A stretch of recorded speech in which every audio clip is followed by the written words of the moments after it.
Avance digital. Chip implantado.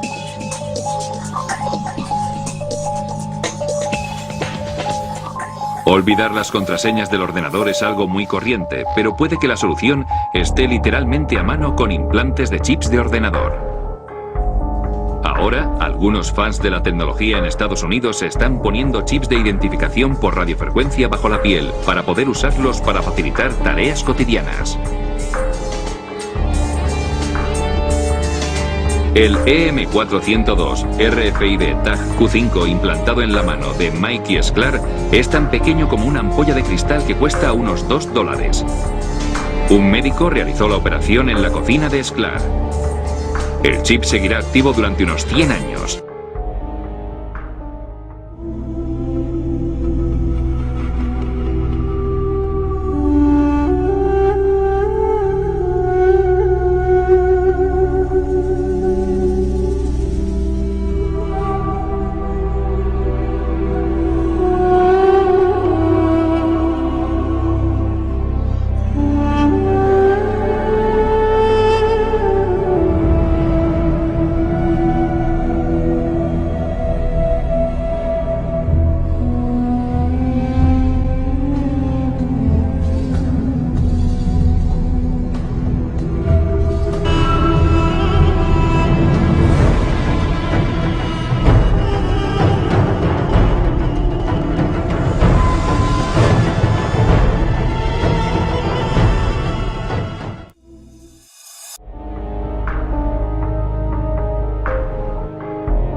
The most basic of pagan practices is the control of human population to have a perfect balance between man and nature. The goal is to bring the population down to 500 million, which is over a 90% reduction in humanity. Now that we have abandoned everything we've been trained to think prior to this moment, we can start looking at the world for what it is, instead of what people tell us it is. Open your eyes today as if you've never seen the world before, and you will begin to notice that the goal of population reduction is everywhere around us.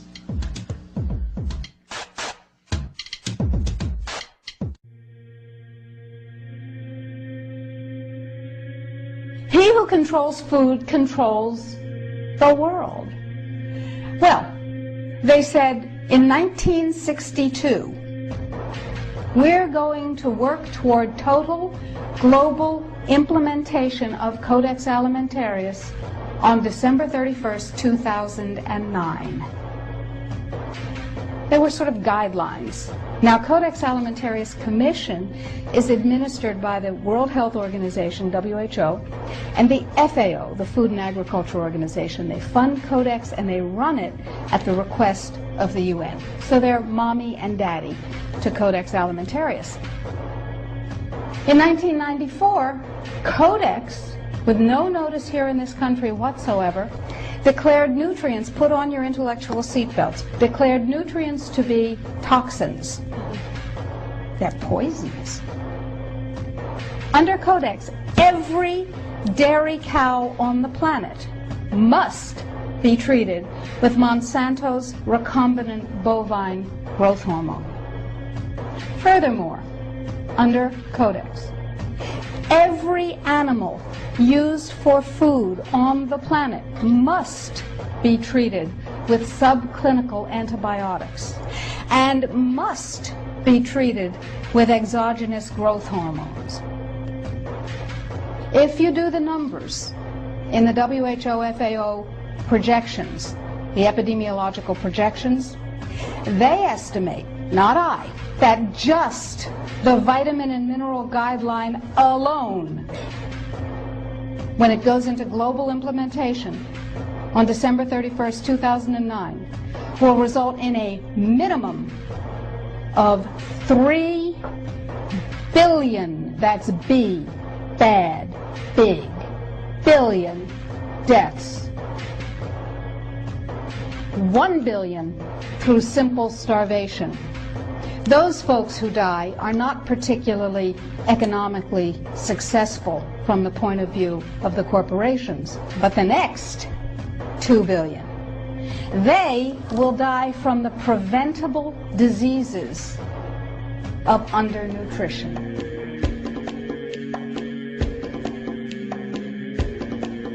Aspartame, the artificial sweetener found in almost every low-sugar or sugar-free product on the market. First of all, aspartame is made up of 3 things: methanol, which of course is what produces blindness, aspartic acid, and phenylalanine. These are all poisons. Aspartic acid, of course, produces brain lesions. This was known back in the early 1970s. Methanol produces blindness. Phenylalanine is what you see in the brain, and in high dosage it produces trauma.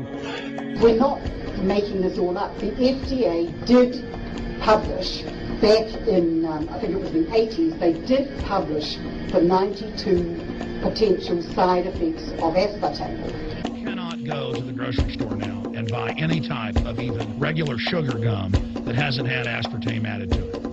In the 1970s, Searle tried to get it approved and they couldn't. It took them 3 separate times because in their own studies with monkeys, large portions of them that were fed it died and contracted cancer.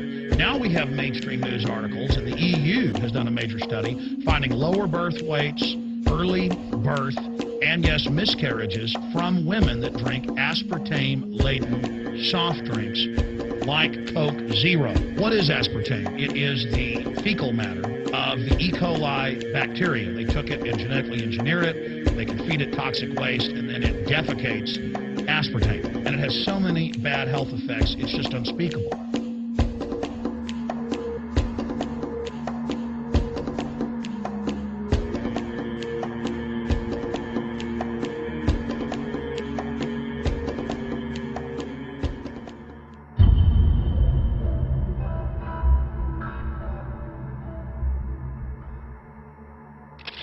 This is being done by design. It's also very, very addictive. 66% of United States residents' public water is fluoridated. It is known to have tremendous effects on bone cancer, joint problems, bone weakness, lowered estrogen and testosterone levels, and dental fluorosis, which is yellowing of the teeth and pitting in the enamel. Wouldn't it make more sense to enhance public water with vitamins which are meant to be ingested to promote overall health, rather than putting such a toxic chemical in our water with a bogus explanation that it will improve our dental health? Fluoride, to my knowledge as a physician, has absolutely no biological benefit whatsoever. And now, we are finding that public water nationwide is showing up with arsenic, lead, cadmium, and thermonium, which is a radioactive form of lead. Cancer, lowered sex drive, birth defects, sedation, and brain defects. Does this not sound like a wonder drug for anyone aiming to control a population? It's quite astonishing, Paul, the degree to which environmentalists have not been educated about fluoride. You know, people have an unconscious trust in their doctor or their dentist, and if you can persuade doctors and dentists that fluoride is safe and good, then you're able to reach the rest of the nation. People believe their doctors and dentists, and that was a way of promoting fluoride for Bernays. Fluoride was killing their cattle, destroying their crops. Fluoride given to rats had produced bone cancer and liver cancer, and that those results had been doctored to make it look as though fluoride hadn't caused as much cancer.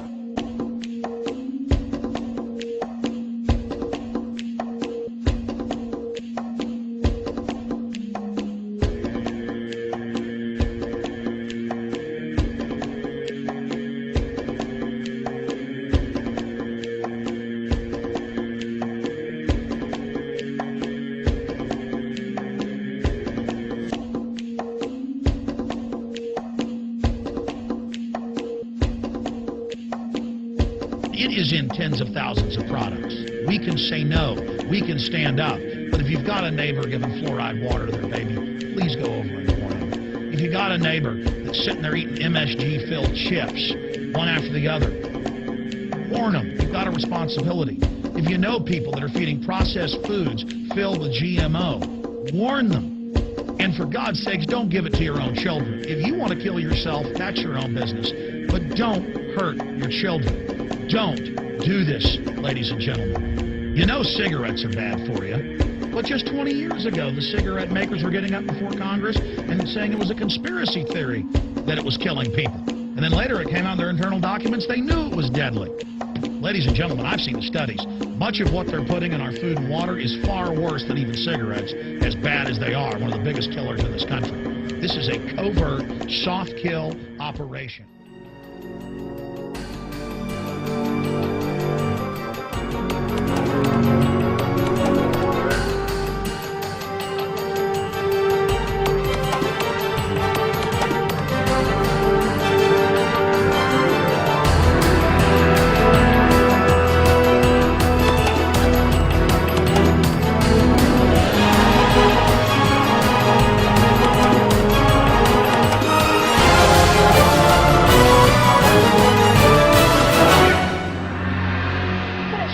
Substance found by a Southwest Arkansas man be part of a government test? Well, that's the question at the heart of a phenomenon called chemtrails, now getting widespread attention. They begin as normal contrails from a jet engine, but do not fade away like a normal contrail. Soon after, he saw particles in the air. You know, because we'd see it drop to the ground in a haze.